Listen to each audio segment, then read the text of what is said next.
సత్యనారాయణ గారి దెబ్బకి అమర్నాథ్ టికెట్ లేకుండా పోయింది. మంత్రులు చేసి ఇన్ని రకాల మంత్రులు చేసి ఇవాళ పేలాగ ఉంది గారి మీద గెలవలేడు అని టికెటే ఇవాళ రాష్ట్రంలో ఎక్కడా లేదు. అంత మంచి వ్యక్తి, ప్రజల్లో నానుకున్న వ్యక్తి ఇవాళ మంత్రి చేసిన వ్యక్తికి అనకాపల్లి వైఎస్ఆర్ టికెట్ ఇవ్వలేని పరిస్థితి వచ్చిందంటే అది కేవలం పేలాగోన్ సత్యనారాయణ గారి యొక్క మంచి పెడుతూ వస్తూ కార్యకర్తలకు ఎప్పుడు ఆందోళనగా ఉండే వ్యక్తి పేలాగోన్ సత్యనారాయణ గారు.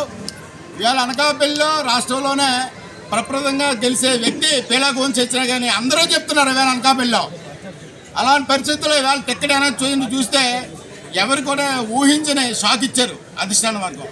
ఇది ఎవరు కూడా ఊహించలేదు. అయితే మరి సర్వేలు చెప్తున్నారు ఏమంటే హైకమాండ్ మాకు సర్వే రిపోర్ట్లు సర్వే ప్రకారంగా టికెట్ ఇస్తాం అన్నారు. మరి ఏ సర్వే ప్రకారంగా అనకాపల్లిలో టికెట్ జనసేనకు కేటాయించారని చెప్పి ఒక సాధారణమైన కార్యకర్తగానే ప్రశ్నిస్తున్నారు పార్టీని. ఎందుకంటే కార్యకర్తలు కష్టపడితేనే ఇవాళ పార్టీ భవిష్యత్తు ఉంటుంది. కార్యకర్తలు సమిష్టిగా పనిచేస్తేనే ఇక్కడ ఎమ్మెల్యే అయినా అక్కడ రాష్ట్రంలో చంద్రబాబు నాయుడు గారైనా ముఖ్యమంత్రి కావాలంటే కింద స్థాయిలో పార్టీ పనిచేయాలి. మరి ఏ సర్వే ప్రకారంగా పేలా గోవింద్ గారికి కాదని జనసేనకి ఇచ్చారని చెప్పి ఒక కార్యకర్త మేము ప్రశ్నిస్తున్నాం. ఇది చాలా దారుణమైన విషయం.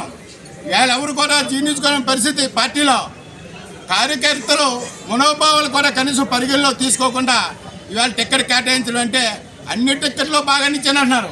అనకాపల్లి వరకు వస్తే ఇవాళ తక్కువ మెజార్టీ 8,000 ఓట్లతో మా గత ఎన్నికల్లో ఓడిపోయిన వ్యక్తిని ఇవాళ రేపు గెలుస్తాడు. ప్రజల్లో ఇవాళ ఎవరిని అడిగినా గోవింద్ ఎమ్మెల్యే అయితే బాగుంటుంది, గోవింద్ ఎమ్మెల్యే అవుతుందంటే ఇదే తెలుగుదేశం పార్టీగా మేము ఎలాగ మా పార్టీ వ్యక్తిని చెప్తాం. కానీ ప్రజల్లో కూడా ఎవరిని అడిగినా పేలా గోవింద్ గారు ఎమ్మెల్యే అయితే బాగుంటుందని ఇవాళ ప్రజల్లో చర్చకుపోయారు. ఒక కార్యకర్తలు కానీ ప్రజలు కానీ ఒక ఎమ్మెల్యే అంటే ఇలా కూడా ఉండొచ్చా? అనకాపల్లిలో చాలా పెద్ద పెద్ద వాళ్ళు ఎమ్మెల్యేగా చేశారు, అలా గోవింద్ గారు చేశారు. అనకాపల్లిని అందమైన అనకాపల్లిగా తీర్చిదిద్దిన వ్యక్తి పేలా గోవింద్ సత్యనారాయణ గారు అని చెప్పి జనం అందరికీ తెలుసు. అలాంటి వ్యక్తిని ఇవాళ కాదని మరి ఏ సర్వేలు చేశారో మరి ఏం జరిగిందో ఎవరికి అర్థం అవ్వలేదు. ఇవాళ వచ్చిందంటే ఫస్ట్ లిస్ట్లో గోవింద్ గారి లిస్ట్ పేరు వస్తుంది అనుకున్న కార్యకర్తలను ఎదురు చూశారు.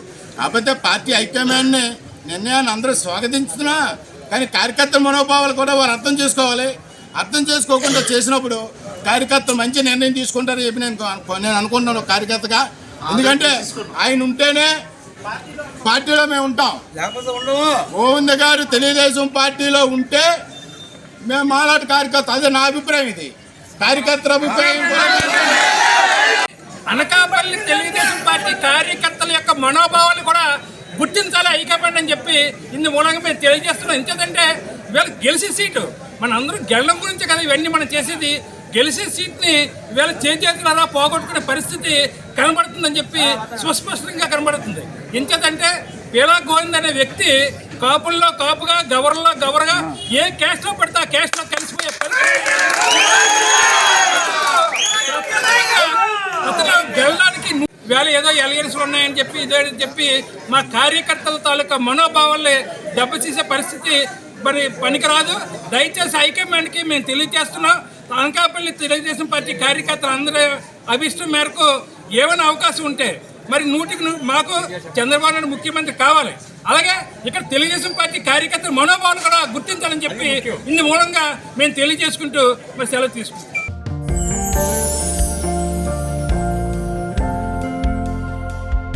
లవ్ ఈ అందమైన 4 అక్షరాల బారిన పడని మనిషి ఉండరు, మనసు ఉండదు. ఈ లవ్ కొంతమంది జీవితానికి సరిపడా మధురమైన అనుభూతులను అందిస్తే మరికొంతమందికి జీవితాంతం వెంటాడే చేదు జ్ఞాపకాలను మిగిల్స్తుంది. లైలా మజ్ను, పార్వతీ దేవదాస్ ఈ 2 కథల్లో మజ్ను లైలా ప్రేమ కోసం ఎంత పరితపించాడో విన్నాం. దేవదాస్ పార్వతీ ప్రేమ కోసం ఎంత పిచ్చోడయ్యాడో చూసాం. కానీ లైలా మజ్ను ప్రేమ కోసం ఎంత ఆరాటపడిందో మనం ఆలోచించలేదు. దేవదాసు దూరమయ్యాక పార్వతీ పరిస్థితి ఏంటో మనం అర్థం చేసుకోలేదు. ప్రేమ నుండి పెళ్లి వరకు వెళ్ళలేకపోయినా ఎంతో మంది అమ్మాయిల బ్రేకప్ స్టోరీస్తో మీ లవ్ టుడే.